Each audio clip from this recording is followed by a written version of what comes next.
Season over, man. It's over. The Cavs done went down 3-0. Now, mind you, low key, I knew that the Cavs was like in trouble. Before game one, I told somebody, like, man, look, the Knicks should smack us for real, for real. But if we execute, we should be able to win some games. I actually knew that. I ain't gonna lie. I knew it. I was trying to talk myself out of it. I ain't gonna lie. But that's neither here nor there, right? Hey, look, just put us out our misery, man. Just go ahead and win the game tomorrow, Sunday. I mean, not Sunday, Monday. Just go ahead and win the game, man. You know what I'm saying? Just go ahead. Knicks, I'm talking about, not the Cavs. Don't extend this no longer. Win the game, sweep us, get us up out of here. Go ahead to the finals, bro. I mean, like I say, man, the Cavs just don't have. They don't have enough. Like, I can't say the Cavs is necessarily sorry. Obviously, they're not sorry. They're in the Eastern Conference Finals. And we also make the playoffs every year. It's funny. I was on a podcast months ago. This is like even last year, I think. And I was saying, like, we was talking about how this is another sport, obviously, but we was talking about how the Steelers fans are spoiled. This is when Mike Tomlin got fired from the Steelers, right? And somebody on a panel said the Steelers fans are spoiled, right? Or they not grateful. And I was like, you know what? I hate to say this because I'm not trying to side with the Steelers because I hate them. But I understand how they feel, or I understand how they could feel. Because essentially the Cavs is a lot like the Steelers of the last decade. The Steelers is good enough that every year they're gonna make the playoffs. But we know, like everybody knows, that they're not gonna do nothing in the playoffs. That's the same exact thing the Cavs is. It's the same thing. They're good enough to make the playoffs every single year. But we know they ain't gonna do nothing in the playoffs though. So that's why you see people saying, and I'm gonna react to some Twitter or X comments. You know, as a matter of fact, I'm gonna just do it now since I'm here. Okay, so Kobe said, "Is making the ECF Eastern Conference Finals really a step in the right direction if you get embarrassed once you get there? Feels more like an absolute ceiling of where they're going or where the current can go." And I'm talking about on that same podcast, I said that I'm talking about that I referenced the Steelers and all that. I said because we talk about the Browns, Cavs, and other Cleveland sports. I said, man, my whole goal for this year is for the Cavs to not go to the playoffs and get embarrassed. I wish I could. They don't label shout out to Against All Lies podcast. They don't label their episodes. If they did, I would be able to go back and find exactly what I said. That's exactly what I said. Because this happens every year. We go to the playoffs and we get embarrassed every year. The first when Donovan first got here, the Knicks embarrassed us. Was that the first year? I think that was the first year. The Knicks embarrassed us, right? Last year, the Pacers embarrassed us. This year, the Knicks embarrassed us again. It happened every year. And it happened every year because we don't have enough. Donovan is not, I forget, somebody said that on I think X as well. Donovan is not a Batman for real. And James Harden is not a Robin. So I'll read another one. Oh, and that comment or tweet was from Kobe. He kind of like got a nice following on here on X. Also got a show with Quincy Carrier, the Q and Kobe podcast, right? So I'm gonna go to a comment from Quincy Carrier. He said, "It ain't happening this year. Damn. Let's fire Kenny, bring back Brian, and see what happens. At the very least, it should be fun." And the truth is, I don't even think Brian can help us. Now, if this was 10 years ago, Brian would be able to help us. If you was to bring him back and put him on this team, he would be able to help.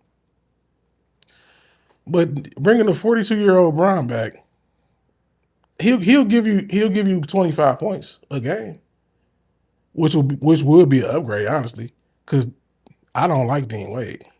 I feel like Dean Wade is one of our. It's funny because he's simultaneously one of our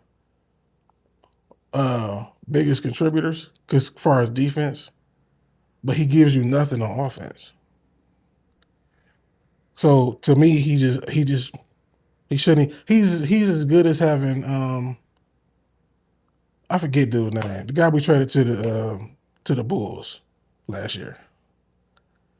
The guy that couldn't shoot threes. His name is escaping me right now. I probably put his name up on the screen. If you're not gonna give us no offense, it's like, man, the thing about it, man. If you bring LeBron in here, like I said, he'll give you 25 points, but he's gonna be a liability half the time on defense. So then now you got a liability in LeBron on defense. Then you got a liability, big time liability with James Harden because he ain't playing no defense. And Donovan Mitchell kind of don't play. He played okay defense, but then that means you relying on both your big men to play defense and you stretching them out. So now they got to check all 5 guys on the floor. So I don't think that's gonna work. Granted, it will be fun, especially for people like me that make videos. If LeBron came back, you know what I'm saying? But is we gonna win with the way this team is constructed? Hey, look, if we do, that's how you know LeBron to go for real then, because I don't see it. So,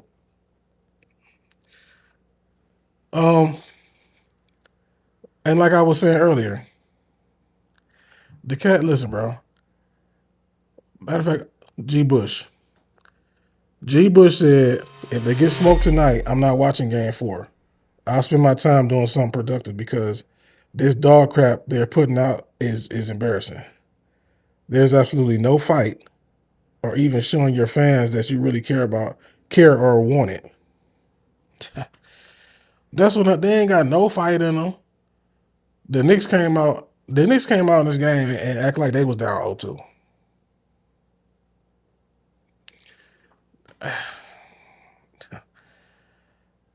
They just don't got enough, man. Let me further explain what I mean when I say they don't got enough too. All the teams, I'll start with the Golden State Warriors, so I can go recent history. The teams that win championships, they always have. So they have the big 2 or big 3, and then they have at least like 3 or 4 other players that contribute heavily or contribute in a timely manner whenever they should so need it. So with the Warriors, right? Let's just go 2015. You can go. I mean, this is their whole tenure when it was good. You had Steph, you had Clay, and that's funny because this team is fake constructed like them, but they can't touch them because they was better at everything they did. So you had Steph, you had Clay, and then your auxiliary players, you can say started with Draymond, right? They had Andrew Bogut. They had Andre Iguodala. They had Leandro Barbosa. They had Sean Livingston. You see what I'm saying? They had all these other guys, David Lee. They had all these other guys that could hit shots, play defense. That's another thing too. They had the number one defense, as well as their offense was just. Their offense really broke the league. That's why they were so successful for real. Because their offense was like it's a derivative of the triangle, but it broke the league because they were so good at it. You know what I'm saying? So, but you got all these other players that can score, play defense, shoot threes, hit mid range, all that stuff. Take it to the Cavs. LeBron, Kyrie, Kevin Love. Then you got I guess you can count Tristan in there, but you got JR, you got Shump, you had Deli, Channing Frye. I don't know how I forgot Channing Frye. I know I was forgetting somebody. But you see what I'm saying? They go so deep. They get and then they had Dante Jones. Whenever he hit a shot every here and there in the clutch. So you had more than two players. What I'm saying, you can't just depend on Donovan Mitchell and James Harden. And James Harden old, and Donovan Mitchell always hurt in the playoffs. So our offense just be stagnant. So let's look at another comment from G. Bush. Cavs don't have an offense. I've been saying that too. Like the Cavs don't have. To me, our offense was way better last year, but we didn't have the star power, and because the auxiliary players wouldn't show up, it was just Donovan. But our offense was actually better last year. We would move the ball. Again, it's like a spinoff of because Kenny Atkinson came from Golden State. It's a spinoff of their offense, or that last year's offense was. This year is helter skelter. Since James Harden got here, all you do is throw the ball to James Harden or throw it to Donovan Mitchell, and just let them just create a shot and run out the clock and just dribble, and then shoot a bad shot. But when we don't do that and we move the ball, we score. That's why I was saying if you look at the other videos I did during this series or last series as well, I would say if we just play real basketball, we win the game. That's what I mean. If we move the basketball instead of just throwing it to one of the guys, throwing it to Harden or Mitchell, and just everybody just spread out and let them play iso ball, we win way more games. And we're way more productive on offense because we're actually looking for a good shot. Because that's always a bad shot almost, like 90-some% of the time. So like I say, man, this series is over with, man. It's over. I've been slacking on my Browns content anyway, so I'm going back to my Browns content. And this offseason is going to be interesting because I don't know. I don't really know what they're going to do. Now, I give some kudos. I think Evan Mobley played pretty good this postseason. He played much better than I expected him to play, along with Max Strus. They played really good. But it's like, again, we don't have enough. So, Kobe Altman, I don't know what you're going to do, but you got to do something. Because if you want to win a championship, you got to do something, man. Maybe you got to trade one of them. Maybe you got to trade Mobley or, you know what I'm saying? We need more than what we have. So, I'll leave it like that, man. So, at the end of the day got to end. But before it does, tap into BTSN. And still, go Cavs.